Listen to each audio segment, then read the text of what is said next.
This is the full recap of the Craig Jones Invitational 2. We are going to break down the good, the bad, and the ugly, the broadcast and the sudden paywall shifts, the rules that shaped how the Brazilian Jiu-Jitsu played out, the controversies that had the crowd booing, and the athletes who truly stood out across both days. You will hear why the specialists thrived, why the generalists stalled, and what this format must fix if the Craig Jones Invitational wants to grow. Let's get into it.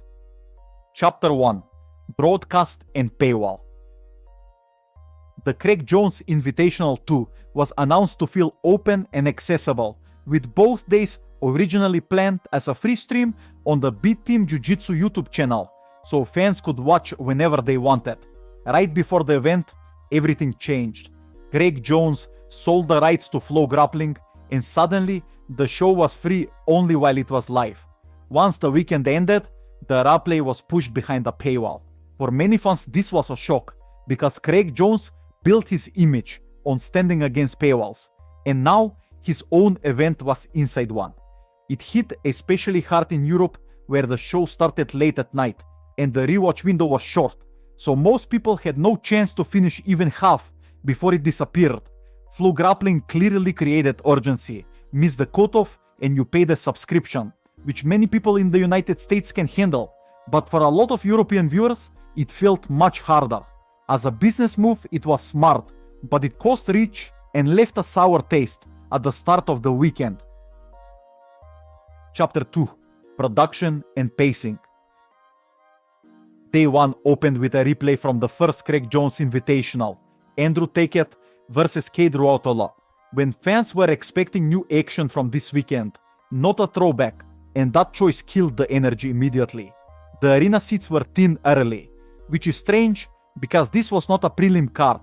Every single bout was elite, and yet the room still filled slowly. The cameras looked sharp and the walkouts felt big, but between matches the show bogged down with dead time. Comedy bits with Renato Larain had wrecked, long desk segments added little, and reset delays stacked up until it felt like the entire broadcast could have been cut in half. Day 2 was an improvement with more people and a louder crowd, but Flow Grappling kept shifting the live start time, so fans sat waiting for hours with nothing on screen, and for European viewers that wait was brutal.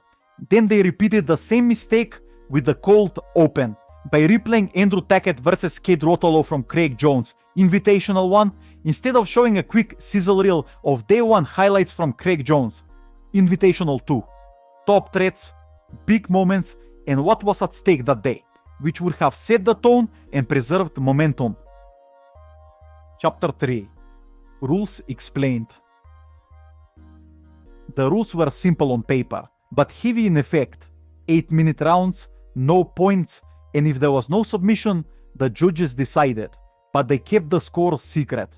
When the bell rang, you often heard only one word, draw, with no hand raised, no 10-9 card shown, and no clear reason why. That hides the story of the match, because some athletes were clearly pushing the pace and winning the exchanges, yet the scoreboard never reflected it. It felt worse because many judges were not familiar faces from Brazilian Jiu-Jitsu, and you could feel them reacting to the crowd. Booing, swayed calls and cheers carried weight. The same thing happened in the first Craig Jones Invitational, and it repeated here, leaving athletes in limbo. Push hard and you risk everything for nothing. Play safe and you cruise to a draw to protect the team. The result was a card full of high skill with very little payoff. Chapter 4. Why 8 minutes changed everything. 8 minutes is not much time at this level. Almost anyone can survive 8 minutes. Hide weak spots, stall in neutral, and shut down transitions. The safe play became defense. Frame, pummel, reset to center. And if an attack slowed, you shelled up and waited for the horn. The person who gets punished in this format is the one who actually tries to win, because they enter deep, expose themselves, and if they do not finish, they often receive the same outcome as the person who stalled, a draw. Day 1 told the story clearly, with roughly 20% of team matches ending in a submission, meaning 4 out of 5 fights went the distance. Craig Jones tried to help on day 2 by putting up a $50,000 bonus for every submission. And while it helped a little, habits do not change overnight. Under pressure, athletes revert to their base game. Day 2 improved to 5 finishes in 16 team matches, about 31%, or 6 in 17 if you include the women's final, about 35%. But the team final still had 0 submissions. The pattern is obvious. The shorter the round, the safer the fight. The longer the round, the more the jiu-jitsu opens up.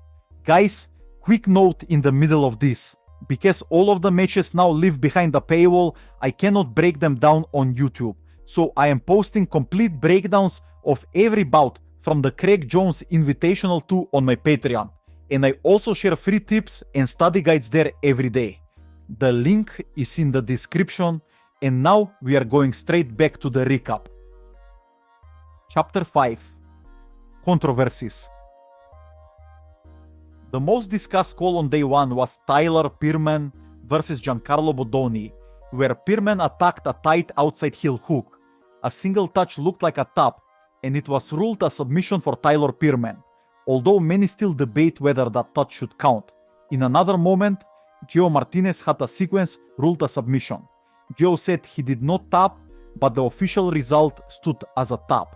The team final carried its own storm. Team B Team versus Team New Wave ended tied 47-47 on team score, so the rules used the last match as the tiebreak with Nicky Rodriguez versus Luke Griffith. Nicky Rodriguez body locked past the guard and held side control, and the judges scored it 10-8. Many felt the margin was too wide, and once again, the crowd reaction, booing and cheering seemed to pull on the call. Hidden judging with no visible cards meant no accountability and controversy after controversy. Chapter 6: Specialists versus Generalists. This rule set rewarded specialists, guard players with sharp entries, deep leg lock knowledge, and the ability to reset to neutral without giving up position, which burns clock and keeps them safe. Generalists who rely on pressure passing struggled because their game requires layers, breaking posture, forcing half guard, wearing down the hips, and then passing, and 8 minutes is not enough to make that work against a peer at this level. Day 2 underlined the theme when specialist met specialist, often leg locker versus leg locker. Both sides had answers, the fights cancelled out, and we saw another wave of draws. The scoreboard told the truth of the structure. Dominance without a finish meant nothing, and aggression without a tap read the same as stalling, which is exactly why specialists thrived and generalists stalled. Chapter 7: Athlete Highlights. Tyler Pearman had all his matches on day 1. He submitted Giancarlo Bodoni with that controversial heel hook call, and then faced Dorian Olivares, who pressured relentlessly, passed his guard, and clearly won the exchanges. But without a submission, the result was a draw. Dorian Olivares stood out as a wrestling specialist with vicious side-to-side pacing. Against Felipe Pena, he was the smaller man, yet he dominated the movement, cut past the guard repeatedly, and still the match ended in a draw. DeAndre Corbe left his 9-to-5 job right before the event, and then faced Mika Galvão, one of the most hyped names in Brazilian Jiu-Jitsu. Corbe created the deepest leg entries and the biggest threats while showing excellent guard retention, making that bout the match of day 1 for many. Giancarlo Bodoni delivered the cleanest finish of day 2 with a picture-perfect armbar on Ronaldo Jr. Victor Hugo scored 2 arm triangle submissions in the semifinals, earning 2 $50,000 bonuses. Kenta Iwamoto faced Nicky Rodriguez, held his ground, escaped clean positions, and never quit in a gritty performance. Nicky Rodriguez had one of the hardest runs of the weekend, against big names and tough matchups, and in the final, he body-locked past Luke Griffith's guard, held side control, and received the 10-8 that sealed the $1 million prize for Team B Team. In the women's final, Helena Cravar submitted Sarah Galvão with a nasty Aoki lock in the 3rd round, which showed exactly what longer rounds can unlock. And for the first time, Mika Galvão looked human. Every one of his matches ended in a draw, which says everything about how high the level was across the board. Chapter 8. Superfight. Craig Jones vs. Chael Sonnen. The Superfight was designed as comedy. Craig Jones vs. Chael Sonnen was never meant to be competitive, and Craig boogie choked Chael twice as the crowd laughed along. Chael took it well, joked through it, and was a good sport. But the bigger message was that Craig Jones is clearly still fit to compete at the highest level. His timing and skill are very sharp, and next time fans will want a real test rather than a mismatch. Chapter 9. Comparison to Craig Jones Invitational 1. The first Craig Jones Invitational felt electric because athletes like the Rotolo brothers, Andrew Tackett, and Ogan O'Flanagan chased the submission without caring about draws, and the crowd fed off that energy. The second event had bigger hype and cleaner cameras, but the rules turned action into control. 8-minute rounds, hidden scores, and many specialist versus specialist matchups that cancelled each other out. Fans came looking for chaos like the first event, and instead got a steady rhythm of draws, which is the single biggest difference. The same stars stood on a bigger stage, but the format muted them. Closing reflections. I do not want it to sound like I did not enjoy the Craig Jones Invitational 2, because for me, this event was amazing. The level was at the absolute highest, and for Jiu-Jitsu nerds, there is a mountain to study. For regular fans though, the weekend felt flat, with too many draws and too little closure. The fix is simple. Make the rounds longer, 15 minutes or more, because people do not mind longer matches when they end with a submission.